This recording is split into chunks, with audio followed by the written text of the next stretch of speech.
I'm sitting here talking with God, and I'm just thinking, like, I wish I could be more in tune with him.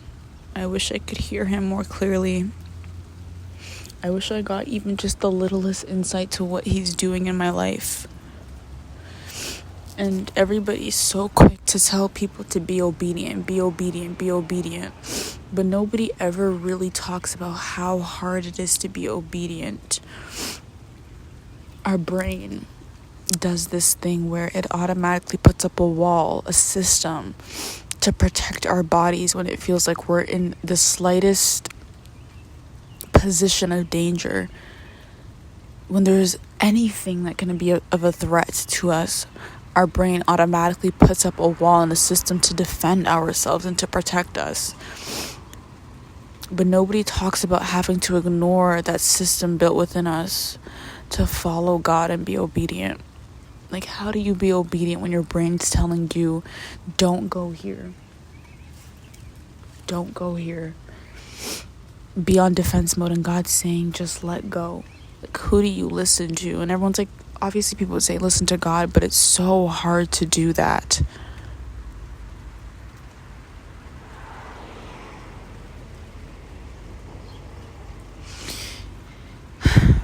And I'm at a point in my life where I'm not in the old, but I'm not in the new either. And it is so hard for me right now to listen and obey, because I'm just like, I need a sign. I need you to show me that you're really working this out for my good, because I'm lost. I have no clue what I'm doing. I have no clue where to go from here. I have no clue where to take my content from here. And I recorded this on July 2nd, but I'm probably going to post it later than that. But it's like, I have no clue what to do. And you're telling me to move, and I have no clue what to do. And my brain is trying to defend me and is trying to get me to be safe. And you're telling me to step out of those comfort zones. Like, that what if question always pops up. Like, what if? And I feel like I'm not as in tune with God as I used to be. And so it's way harder to get clarity. And it's way easier to allow my mind to start making up 1,000,001 scenarios of things that will just never happen. And I feel like God is calling me to community, but not in a way that I expect. And I feel like God is also calling me to a place of authority and leadership. And both of those things are literally the hardest things for me to do. Like, literally the hardest things. It is so hard for me to be in community because I love being alone. That's the reality of it.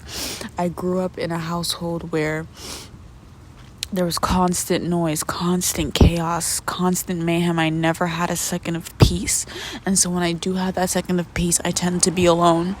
And I've just grown to love my company. I've grown to love to be in perfect peace. I've grown to love to just be alone, because I know that I'll stay quiet, and somehow that can take away the chaos and the clutter that I constantly feel. And so I used to have a bunch of friends. That was when I was in the world, and COVID hit, and then I had none at all, and everybody was like, I have no friends, COVID hit, and I don't feel extroverted anymore. And it's like, the true introverts know, like, COVID was one of the best things that ever happened. I did not feel isolated at all. I did not feel like I was being pushed away from the world. Like, it was exactly where I wanted to be. And so community is hard for me, especially when, like, I'm the one that has to start building it. Like, I'm great at creating community when people come and talk to me first, but for me to go and have to make that first move, like, it just isn't it for me at all. Like, I'm just like, I don't want to do that. I'd rather just be alone. And it's so uncomfortable to be called to community, like, especially in the church. It's so uncomfortable for me. And then he's also calling me to a place of leadership. And like I said, I love being alone. But one thing, like, all my life, one thing about me is I've always been in the background. I've always been the cameraman, literally. I was always the cameraman. I was always the person who planned everything and then waited in the background for the main characters. Like, I've always been that person. And I like being that person. I feel like even being in the background and being the cameraman, like, I feel like you can still make a difference in the background. Like, I like being that person. I don't like being in the spotlight. And I don't know what event happened in my life. I think many did, where it's just like, I don't want good attention. I don't want bad attention. Like, I just don't want attention at all. And so I love being in the background, and God's calling me to the forefront. And I find myself always pushing myself to a dark space, like physically. Like, if there's a light in one area, I always go to the background, to the dark area, so that I don't need to be seen. And I'm always hiding, and I like hiding, and I like being unseen, even though deep down inside I do want to be seen. It's so confusing. But I'm just like, can't I still do your purpose and your will without having to be in a community of people? Can't I still do that without having to be in a place of leadership? Like, I have been through one of the 7 most hardest months of my life. And now, after this season, God told me to take a week of rest, and I did that. And today's the first day we're back from that week of rest, and I already feel like he's calling me to do all of these things, and it's so frustrating. Like, I just came back from resting from 7 months that were complete terror for me. And now you're calling me to do more uncomfortable things. Like, I've been promised a breakthrough. I've been promised a new thing. And it's like, I feel like it's a game. Like, I still have to do all of these things to get there. And I'm making this audio to talk about how discouraged I feel. Like, I feel like this is a game. Like, my every emotion is just being played with. Like, that's how I feel right now. Like, I have been through a hard season. I've listened to a million prophetic words about a breakthrough. And the minute I come back from taking a rest, it's like, get back into the church, get into a community, get into leadership. And it's like, I just came back. Can I get a good sign? Can I get a sign that things are working out for my good at least? And I think that's like a little entitled of me. And I'm still working on like just not focusing in on me. But my whole life, nobody's ever paid attention to me. I've always been the background kid, the middle child, just kind of was good and quiet, didn't want to be a burden. Nobody ever paid attention to my needs.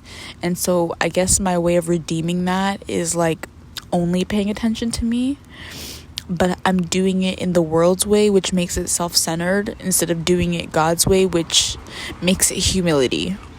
So I'm still trying to figure that out, and I honestly feel so overwhelmed. Like, there's 1,000,001 things to do, and all I want is just a breakthrough. Not for the material wealth, not for the things that I can get, but just for a change in mind, a change in direction, a change in environment, you know?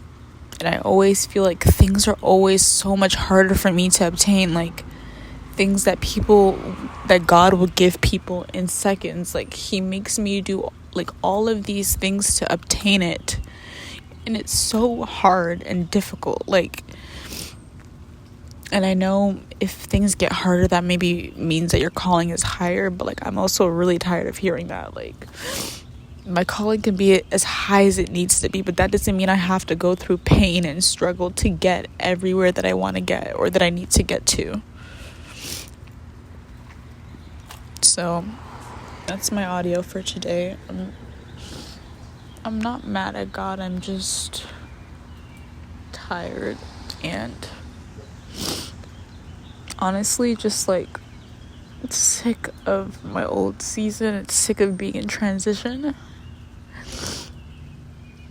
And my life is picking up quicker than I expected, and I feel like I'm just so behind. And I feel like God is playing with me right now, honestly. I feel like he's really playing with me.